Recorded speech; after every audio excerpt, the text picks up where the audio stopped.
법은 어렵다고 생각하셨습니까? 이제 쉽고 정확하게 이해하실 수 있습니다. 안녕하세요. 국민기자 김지미 변호사입니다. 이 시간에는 최신 판례와 다양한 법률 정보를 일상의 언어로 전해드립니다. 볼수록 법률 상식이 깊어지는 코너 시작하겠습니다. 얼마 전 헌법재판소에서 중요한 선고가 있었습니다. 바로 낙태죄 위헌 여부에 관한 것인데요. 이날 헌재는 낙태 처벌 조항의 위헌성을 확인하면서 헌법 불합치 결정을 내렸습니다. 헌법 불합치 어떤 의미일까요? 헌법 불합치 결정은 어떤 법률이 헌법에 반한다는 선언입니다.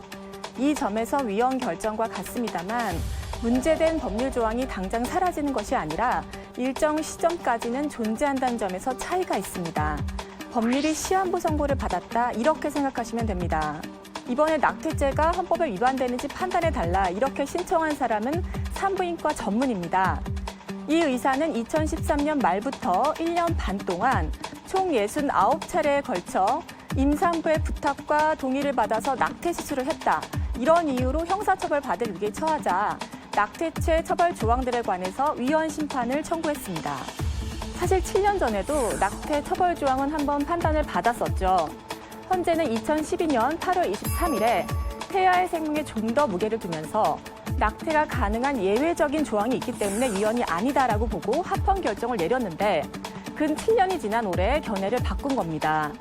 위헌이라고 본 근거는 이렇습니다. 경제 상황이 좋지 않거나 당장 양육할 수 없는 등의 이유로 낙태하는 경우도 있는데 현재 처벌받지 않는 낙태 범위가 너무 좁다는 겁니다. 특이한 점은 낙태를 처벌하는 것 자체는 괜찮다라고 봤다는 겁니다. 처벌은 하되 전체 임신 기간을 나눠서 낙태를 해도 되는 기간과 그렇지 않은 기간 이렇게 구분을 지으라는 것이죠. 그럼 그 시점이 언제인가? 그건 헌재가 결정할 사항은 아니고 국회가 내년 말까지 결정하라는 겁니다. 이번 헌법 불합치 결정이 가져올 변화가 상당합니다. 시작하면서 말씀을 드렸는데 헌법 불합치 결정 역시 위헌 결정입니다. 어떤 법률 조항이 위헌 결정을 받으면 법에 따라 바로 효력을 잃고요. 헌법 불합치 결정도 마찬가지다라는 것이 대법원의 입장입니다. 따라서 이번에 시한부 선고를 받은 낙태죄 처벌 조항은 2020년 말까지 존재는 하지만 처벌 조항으로서 전혀 힘을 못 씁니다. 처벌 조항이 효력을 잃었으니 이 조항을 근거로 진행 중인 수사와 재판도 당연히 영향을 받습니다. 현재 낙태죄 혐의로 수사를 받고 있는 총 16명에 대해서도 검찰이 무혐의 처분, 즉 죄가 되지 않는다는 결정을 내릴 것으로 보입니다. 헌재가 이미 위헌성을 확인하고 또 시한부로 남겨둔 조항을 근거로 처벌하는 것은 검찰이나 법원 모두 부담스럽겠죠. 법률 개정 전까지는 사실 낙태 행위 처벌이 거의 어렵게 됐습니다. 헌재가 헌법 불합치라는 결정을 선택했기 때문에 구체적인 위헌성 제거는 이제 국회의 몫이 됐습니다. 개정안의 골자를 보시겠습니다. 먼저 형법 개정안입니다. 자기낙태죄와 동의낙태죄 전부 삭제를 했고요. 이 개정안이 국회 본회의를 통과하면 이제 형법에서 낙태라는 단어는 사라지고요. 또 동의하에 있었던 낙태 행위 처벌 규정도 사라지게 됩니다.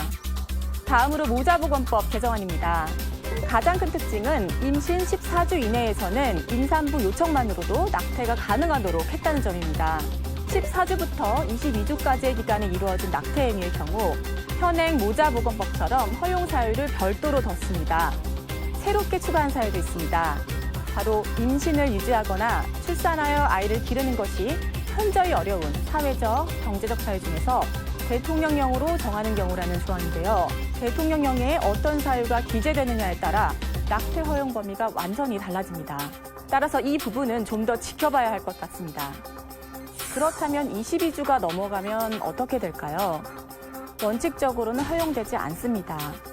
다만 22주 내라는 제한은 개정안에서 정한 5가지 사유 중에서 4가지 경우에만 적용이 되기 때문에 나머지 1가지 사유, 즉 임신의 지속이나 출산이 모체의 건강을 심각하게 해치고 있거나 또는 해칠 우려가 있는 경우에 해당한다면 22주 후에라도 낙태가 가능하다는 결론이 됩니다.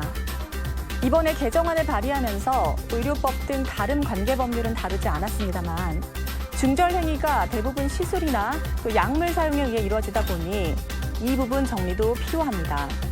예를 들어 수백만 원에 달하는 시술 비용에 건강보험을 적용할지, 약물에 의한 낙태도 허용해 줄지, 만일 허용한다면 반드시 의사 처방을 받도록 할 것인지 등 정확한 행위 지침이 전혀 없는 상황에서는 오히려 처벌의 공백만 늘어날 수 있습니다. 의료계도 입장을 내놨는데요. 그간 낙태 시술을 한 의사에 대해 자격정지 1개월을 부과해오던 행정처분 규칙의 폐지를 요구했고요. 또 의사 개인의 신념에 따라 진료나 시술을 거부할 수 있도록 해달라, 이렇게 요구하고 있습니다. 개정안이 발의된 상황이긴 합니다만 여전히 종교계 등의 반발이 있고 또 관련된 문제도 있는 만큼 국회가 내년 말까지 개정을 완료하는 것도 쉽지는 않겠습니다. 국회의 현명한 결정을 바라는 마음입니다. 다음 시간에는 성형수술 피해에 관련된 최신 판례를 소개해 드리겠습니다. 시청해 주셔서 감사합니다.